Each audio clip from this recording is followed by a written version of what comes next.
नमस्कार आपनालोक सकलोके पुनर्बार स्वागतम नास्माई मजिद बंधुসকল पलकते चाওক আজি 9টা গুৰুত্বপূৰ্ণ খবৰ।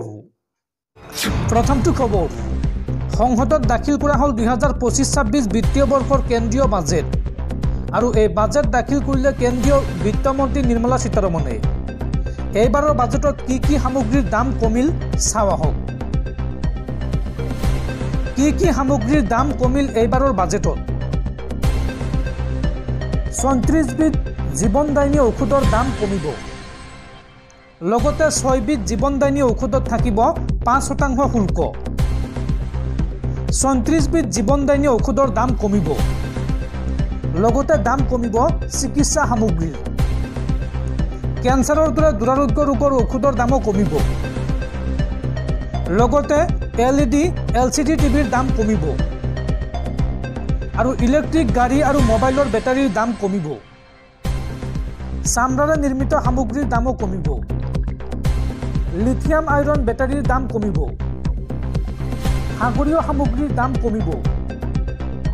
ফ্ৰজেন মাছৰ পেষ্টৰ দাম কমিব। আৰু শিপিনীয়ে পোৱা কাপোৰৰ দাম কমিব। দেশবাসীলৈ বৃহৎ সুবিধা হিচাপে ভাল খবৰ আহিছে। কেন্দ্ৰীয় বাজেটত দেশবাসীলৈ এইসমূহ বৃহৎ সিদ্ধান্ত লোৱা হৈছে। নিত্য ব্যৱহাৰ্য সামগ্ৰীৰ কেইবাবিধ সামগ্ৰীৰ দাম কমোৱা হৈছে। লগতে ঔষধৰ লগতে চিকিৎসা সামগ্ৰীৰ দামো কমোৱা হৈছে এইবাৰৰ বাজেটত। পৰৱৰ্তী খবৰ সাৱধান ৰাজ্যবাসী। গিলানবাৰে চিণ্ড্ৰমত আক্ৰান্ত হৈ অসমত প্ৰথমটো মৃত্যুৰ ঘটনা। এই ৰোগত আক্ৰান্ত হৈ প্ৰাণ হেৰুৱালে গুৱাহাটীৰ 17 বছৰীয়া কিশোৰীয়ে। মহাৰাষ্ট্ৰ পশ্চিমবংগৰ পিছত এইবাৰ অসমত ৰোগীৰ মৃত্যু। দেশজুৰি আতংকৰ সৃষ্টি কৰা গিলানবাৰে চিণ্ড্ৰমক লৈ ডাঙৰ খবৰ। গিলানবাৰে চিণ্ড্ৰমত আক্ৰান্ত হৈ অসমত প্ৰথমটো মৃত্যুৰ ঘটনা। এই ৰোগত আক্ৰান্ত হৈ প্ৰাণ হেৰুৱালে গুৱাহাটীৰ এগৰাকী কিশোৰীয়ে। 17 বছৰীয়া কিশোৰীগৰাকীৰ ঘৰ গুৱাহাটীৰ পাথৰকুৱেৰীত। দুদিন পূৰ্বে কিশোৰীগৰাকীৰ দেশত ধৰা পৰিছিল এই ৰোগ আৰু শুকুৰবাৰে নিশা চিকিৎসাধীন অৱস্থাতে মৃত্যু হয় আক্ৰান্ত কিশোৰীগৰাকীৰ। ইতিমধ্যে এই ৰোগত আক্ৰান্ত হৈ মৃত্যুক সাবটিছে 4গৰাকী শিশুৰ কিশোৰে। ইয়াৰে 2টা শিশু মহাৰাষ্ট্ৰৰ আৰু আন 2টা প্ৰতিবেশী ৰাজ্য পশ্চিমবংগৰ। অসমৰ কিশোৰীগৰাকীৰ মৃত্যুৰ পিছত দেশত 5মটো মৃত্যুৰ ঘটনা।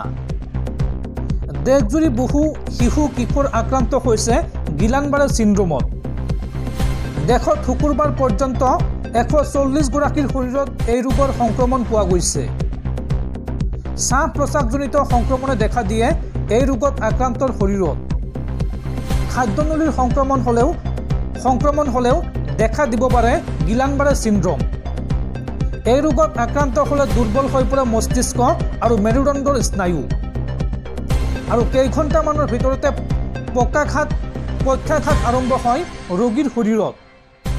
অনবৰতে লেলাৱতী ওলাবলৈ আৰম্ভ কৰে আক্ৰান্তৰ মুখেৰে।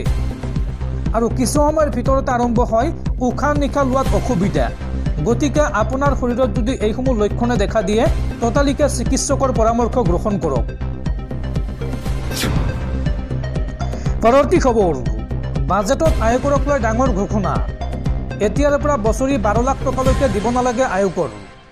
2025-26 বিত্তীয় বৰ্ষৰ কেন্দ্ৰীয় বাজেট দাখিল কৰি এই বৃহৎ ঘোষণা কেন্দ্ৰীয় বিত্তমন্ত্ৰী নিৰ্মলা সীতাৰমণৰ।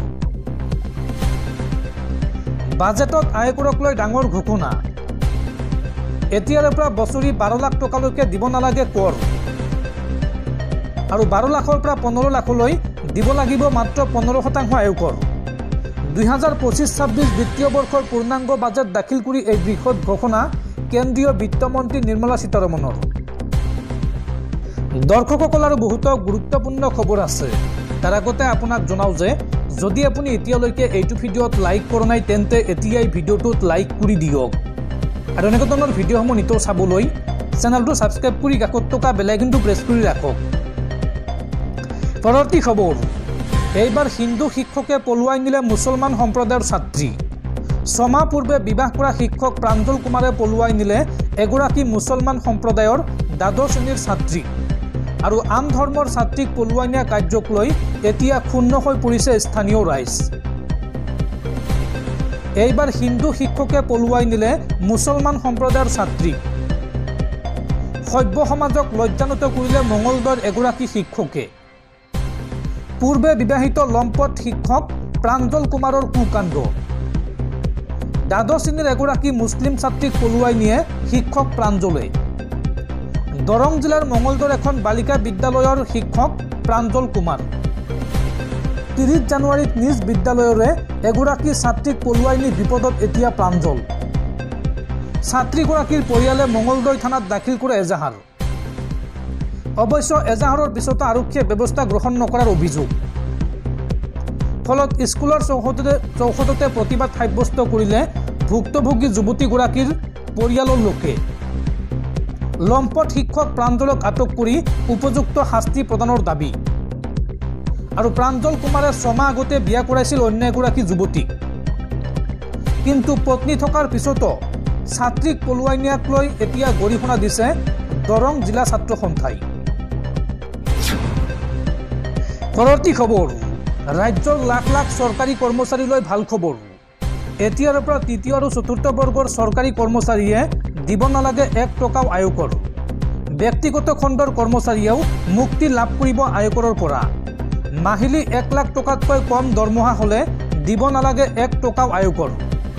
বাজেট দাখিলৰ পিছতে এই বৃহৎ ঘোষণা মুখ্যমন্ত্ৰী হিমন্ত বিশ্ব শৰ্মাৰ। আয়কৰক লৈ আহি গ'ল ডাঙৰ খবৰ। এতিয়াৰ পৰা তৃতীয় আৰু চতুৰ্থ বৰ্গৰ কৰ্মচাৰীয়ে দিব নালাগে আয়কৰ। নতুনকৈ চৰকাৰী চাকৰি পোৱা কৰ্মচাৰীয়েও দিব নালাগে আয়কৰ। ব্যক্তিগত খণ্ডৰ কৰ্মচাৰীসকলেও দিব নালাগে আয়কৰ। মাহে 1 লাখ টকাতকৈ কম উপাৰ্জন কৰা লোকে দিব নালাগে আয়কৰ। মধ্যবিত্তৰ বাবে ই হৈ পৰিছে এক সুখবৰ। বাজেট দাখিলৰ পিছতে আয়কৰক লৈ এই বৃহৎ ঘোষণা ৰাজ্যৰ মুখ্যমন্ত্ৰী ডক্টৰ হিমন্ত বিশ্ব শৰ্মাৰ। পৰৱৰ্তী খবৰ, দেশবাসীলৈ ভাল খবৰ। ফেব্ৰুৱাৰী মাহৰ প্ৰথম দিনটোতে হ্ৰাস পালে ৰন্ধন গেছৰ চিলিণ্ডাৰৰ দাম। প্ৰতিটো চিলিণ্ডাৰৰ দাম কমিল 7 টকাকৈ। আৰু আজিৰে পৰা কাৰ্যকৰী হোৱাকৈ এই নতুন নিৰিখ ধাৰ্য কৰা হৈছে। ফেব্ৰুৱাৰীৰ পহিলা দিনটোতে আহিল এটা ভাল খবৰ। হ্ৰাস পালে ৰন্ধন গেছৰ চিলিণ্ডাৰৰ দাম। আজিৰে পৰা কাৰ্যকৰী হোৱাকৈ এই নতুন নিৰিখ ধাৰ্য কৰা হৈছে। 7 টকাকৈ হ্ৰাস পালে প্ৰতিটো গেছ চিলিণ্ডাৰত। 19 কেজিৰ বাণিজ্যিক চিলিণ্ডাৰৰ দাম হ্ৰাস পাইছে। অৱশ্য সালসলনি ঘটা নাই ঘৰুৱা ৰন্ধন গেছৰ চিলিণ্ডাৰৰ দামৰ ক্ষেত্ৰত। পৰৱৰ্তী খবৰ, সমাগত দিল্লী বিধানসভা নিৰ্বাচন। আৰু এইবাৰ দিল্লীত সন্মান ৰক্ষা কৰিব নোৱাৰিব নেকি অৰবিন্দ কেজৰিৱালে। নিৰ্বাচনৰ পূৰ্বে পুনৰ দিল্লীৰ আম আদমি পাৰ্টিত মক্ষম আঘাত। এইবাৰ অৰবিন্দ কেজৰিৱালৰ সংগ এৰি বিজেপিত যোগদান 8 গৰাকী আপ বিধায়কৰ। দিল্লীত এইবাৰ সন্মান ৰক্ষা কৰিব নোৱাৰিব নেকি অৰবিন্দ কেজৰিৱালে। নিৰ্বাচনৰ পূৰ্বে দিল্লীৰ আম আদমি পাৰ্টিত মক্ষম আঘাত। অৰবিন্দ কেজৰিৱালৰ সংগ এৰি বিজেপিত যোগদান 8 গৰাকী বিধায়কৰ। আপ ত্যাগ কৰি বিজেপিলৈ গমন কৰিছে আদৰ্শ নগৰৰ পৱন শৰ্মা, মাদিপুৰৰ গিৰীশ সোণী। লগতে জনকপুৰীৰ বিধায়ক ৰাজেশ ঋষি, বিজুৱাখনৰ বিধায়ক বিয়াত জোনে আম আদমি পাৰ্টিৰ দল ত্যাগ কৰি বিজেপিত যোগদান কৰিছে। লগতে পালমৰ বিধায়ক ভৱনাগৰ, ত্ৰিলোকপুৰীৰ বিধায়ক ৰোহিত মেহৰুলিয়াই যোগদান কৰিছে বিজেপিত। আৰু কস্তৰবা নগৰৰ বিধায়ক মদন লাল আৰু নৰেশ মেহৰুলিৰ বিধায়ক যাদৱে আম আদমি পাৰ্টি ত্যাগ কৰি যোগদান কৰিছে বিজেপি দলত। অৰবিন্দ কেজৰিৱালৰ পৰা দিল্লী দখল কৰিবলৈ এইবাৰ উঠি পৰি লাগিছে বিজেপি দল। আৰু দিল্লী দখল কৰিবলৈ বিজেপিয়ে ইতিমধ্যে ঘোষণা কৰিছে বৃহৎ প্ৰতিশ্ৰুতি। জনতাক উদ্দেশ্যি এটাৰ পিছত আনটো ডাঙৰ ঘোষণা দিল্লী বিজেপিৰ। ইফালে 8 গৰাকী আপ বিধায়কৰ বিজেপি গমনে এইবাৰ পৰাজয় নিশ্চিত কৰিছে অৰবিন্দ কেজৰিৱালৰ। পৰৱৰ্তী খবৰ, দেশৰ কোটি কোটি কৃষকলৈ ভাল খবৰ। দেশত আৰম্ভ হ'ল PM জন ধন কৃষি আঁচনি। কিষাণ ক্ৰেডিট কাৰ্ডৰ ঋণ 5 লাখ টকালৈ বৃদ্ধি। 2025-26 বিত্তীয় বাজেটত এই বৃহৎ ঘোষণা কৰা হৈছে দেশৰ কৃষকসকলক লৈ। কেন্দ্ৰীয় বাজেটত কৃষকৰ বাবে কেইবাটাও ভাল খবৰ আহিছে। দেশত শুভাৰম্ভ হ'ল পিএম জন ধন কৃষি আঁচনি। পিএম কিষাণ সন্মান নিধি আঁচনিৰ পিছত এইবাৰ দেশত আৰম্ভ হৈছে পিএম জন ধন কৃষি আঁচনি। দেশৰ 1,70,00,000 কৃষক উপকৃত হ'ব এই আঁচনিৰ জৰিয়তে। কিষাণ ক্ৰেডিট কাৰ্ডৰ ঋণ 5 লাখলৈ বৃদ্ধি কৰা হৈছে আৰু 7,70,00,000 কৃষকলৈ ক্ৰেডিট কাৰ্ডৰ সুবিধা আগবঢ়াইছে কেন্দ্ৰীয় চৰকাৰে। বিকশিত ভাৰতত নাথাকিব দৰিদ্ৰতা, এই মন্তব্য কেন্দ্ৰীয় বিত্তমন্ত্ৰী নিৰ্মলা সীতাৰমণৰ। কৃষি ক্ষেত্ৰত উৎপাদন বৃদ্ধিৰ লক্ষ্য কেন্দ্ৰীয় চৰকাৰৰ।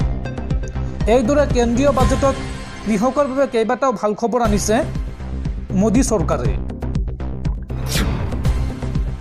পৰৱৰ্তী খবৰ, মুখ্যমন্ত্ৰীৰ আত্মনিৰ্ভৰ অসম অভিযান 2.0 পৰ্টেল মুকলি। লোকসেৱা ভৱনত পৰ্টেল মুকলি অনুষ্ঠান মুখ্যমন্ত্ৰীৰ। এই আঁচনিৰ জৰিয়তে ৰাজ্যৰ ৭৫,০০০ যুৱক যুৱতীক দিব ধন। একোজন প্ৰাৰ্থীয়ে 2 লাখৰ পৰা 5 লাখ টকা পৰ্যন্ত পাব ধন। ৰাজ্যৰ ৰাজকোষৰ পৰা এই আঁচনিৰ নামত ব্যয় হ'ব 1,৫০০ কোটি টকা। পৰৱৰ্তী খবৰ, পদপথৰ দোকানীসকলক লৈ বৃহৎ ঘোষণা কেন্দ্ৰীয় চৰকাৰৰ। এতিয়াৰ পৰা কোনো গেৰাণ্টি নোহোৱাকৈ পদপথৰ দোকানীয়ে লাভ কৰিব 30,000 টকা। এইবাৰ বাজেটৰ পিছতে এখন নতুন আঁচনিক দিয়া হৈছে নতুন ৰূপ। এখন বিশেষ কাৰ্ড প্ৰদান কৰিব পদপথৰ দোকানীসকলক। চাওঁ আহক এই সন্দৰ্ভত সবিশেষ। পদপথৰ দোকানীয়ে লগে লগে লাভ কৰিব 30,000 টকা। পদপথৰ সৰু সৰু দোকানীয়ে লাভ কৰিব এখন বিশেষ কাৰ্ড। ক্ৰেডিট কাৰ্ডৰ জৰিয়তে পলকতে পদপথৰ দোকানীয়ে লাভ কৰিব লোন। নতুন ৰূপ দিয়া হৈছে প্ৰধানমন্ত্ৰী স্বনিধি আঁচনি। প্ৰধানমন্ত্ৰী স্বনিধি আঁচনিৰ অধীনত লাভ কৰিব এখন ক্ৰেডিট কাৰ্ড। প্ৰদান কৰিব বেংক আৰু ইউপিআইৰ সৈতে লিংক থকা ক্ৰেডিট কাৰ্ড। এই ক্ৰেডিট কাৰ্ডৰ জৰিয়তে পাব লোন। এই লোনৰ লিমিট কৰা হৈছে 30,000 টকা। পদপথৰ দোকানীক আৰ্থিক সকাহ দিয়াৰ বাবে এই সুবিধা লৈ আহিছে কেন্দ্ৰীয় চৰকাৰে। দেশৰ 68 লাখ পদপথৰ দোকানীয়ে সকাহ লাভ কৰিছিল এই আঁচনিৰ জৰিয়তে। আৰু এইবাৰ বাজেটৰ পিছতে এই আঁচনিক দিয়া হৈছে নতুন ৰূপ। আৰু এতিয়া পদপথৰ দোকানীয়ে লগে লগে লাভ কৰিব 30,000 টকা।